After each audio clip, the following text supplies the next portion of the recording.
ஓம் சாந்தி. 25/6/2026 வியாழக்கிழமை. வாணி தரும் வசந்தம். இனிமையான குழந்தைகளே, தூய்மையாக ஆகுவதற்கான ஒரே உபாயம் தந்தையின் நினைவின் முயற்சிதான். இம்முயற்சியின் மூலம்தான் நாம் தூய்மையாக ஆக முடியும். இது இறுதியில் நமக்கு மிக்க பயன்படும். சங்கம யுகத்தில் நாம் ராஜ்ய திலகத்தை அணிந்து கொள்ள வேண்டும். நான் ஒரு ஆத்மா, ஒரு புள்ளியாக இருக்கின்றேன். நான் ஷரீரம் அல்ல. உள்ளுக்குள் இதையே மனனம் செய்து கொண்டிருங்கள். அதாவது நான் ஆத்மா, நான் தந்தையிடம் ஆஸ்தியை அடைய வேண்டும்.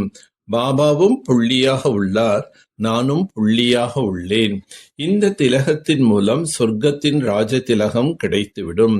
பாபா கூறுகின்றார், நான் கேரண்டி தருகின்றேன். நீங்கள் நினைவு செய்வீர்களானால் அரை கல்பத்திற்கு அழுவதிலிருந்து விடுபட்டு விடுவீர்கள். நான் ஆத்மா, தந்தை அவசியம் நினைவு செய்ய வேண்டும். அப்போதான் பாவனமாக ஆக முடியும்.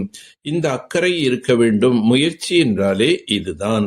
மாயை அதிகமாக தொந்தரவு செய்கின்றது. இறுதியில் தந்தையின் நினைவுதான் உங்களுக்கு பயன் தரும். இப்போது நாம் வீட்டுக்கு திரும்பி செல்ல வேண்டும். அநேக குழந்தைகள் தந்தையை மறந்து விடுகின்றனர். ஆதலால் அதிக ஏமாற்றத்தை அடைகிறார்கள். ராவணன் அதிகமாக ஏமாற்றக்கூடியவன். அரை கல்பத்தின் விரோதி ராவணன். குழந்தைகள் தங்களின் முழு ஆஸ்தியும் பெறுவதற்காக முழுமையாக முயற்சி செய்ய வேண்டும். நினைவு செய்யவில்லை என்றால் ராவனிடம் எங்காவது ஏமாற்றம் அடைந்து கொண்டே இருப்பீர்கள். இச்சமயம் அனைவரும் ஒருவரை ஒருவர் முகத்தை முற்றிலும் கருப்பாக ஆக்கிக் கொண்டுள்ளனர். வெள்ளையாக ஆக்குபவர் ஒரே ஒரு பாபாதான். அவருடைய நினைவினால் நீங்கள் தூய்மையான சொர்க்கத்திற்கு எஜமானனாக ஆகுவீர்கள். தந்தை வந்திருக்கின்றார் உங்களுக்கு ஸ்வர்க ராஜ்யத்தை கொடுப்பதற்காக. பாபா இப்போதுதான் ஆஸ்தியை தருகிறார். பிறகு அரை கல்பத்திற்கு கவலையற்று இருப்பார். லௌகீக தந்தையின் சிந்தனை மற்றும் எல்லையற்ற தந்தையின் சிந்தனையில் எவ்வளவு வேறுபாடு உள்ளது.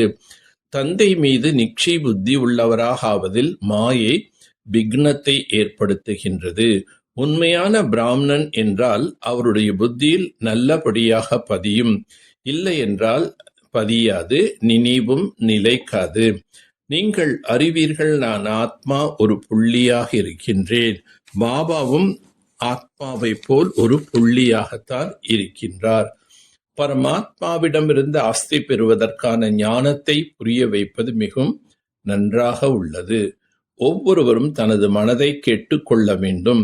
நாம் எதுவரை பாபா நினைவில் மகிழ்ச்சியாக இருக்கின்றோம்.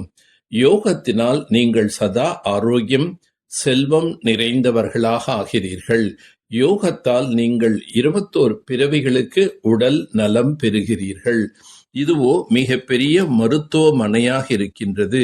மேலும் மிகவும் பெரிய கல்லூரியாகவும் இருக்கின்றது.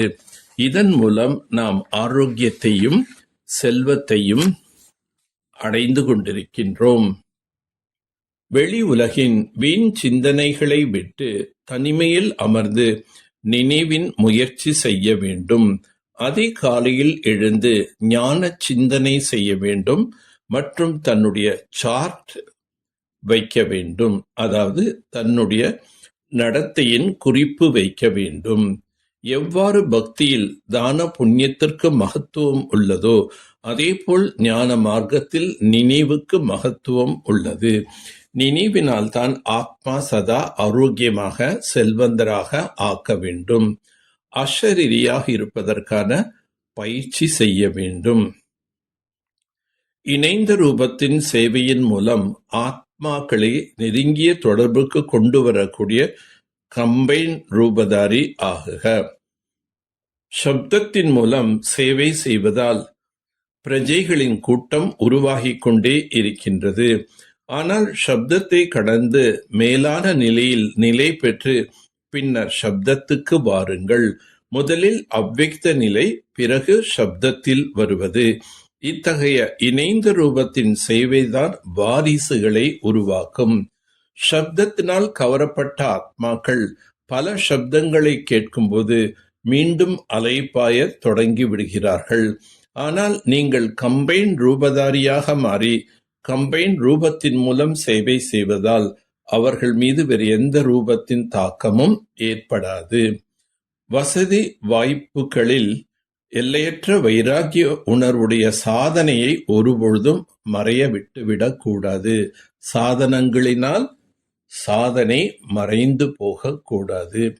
சகிப்புத்தன்மை கொண்ட குழந்தைகள் தங்களின் சகிப்புத்தன்மையின் சக்தியினால் எவ்வளோ கடினமான சம்ஸ்காரம் கொண்டவர்களையும் மற்றும் எவ்வளோ கடினமான காரியத்தையும் குளிர்ச்சியாக அல்லது எளிதாக மாற்றிவிடுவார்கள். சகிப்புத்தன்மை கொண்டவர்கள் நிதானமாகவும் ஆழமான அறிவுடையவர்களாகவும் இருப்பார்கள். அவர்கள் ஒருபொழுதும் பயப்பட மாட்டார்கள். விஷயத்தின் ஆழத்திற்கு சென்று வெற்றி அடைவார்கள். நல்லது. ஓம் சாந்தி. ஓம் சாந்தி. ஓம் சாந்தி.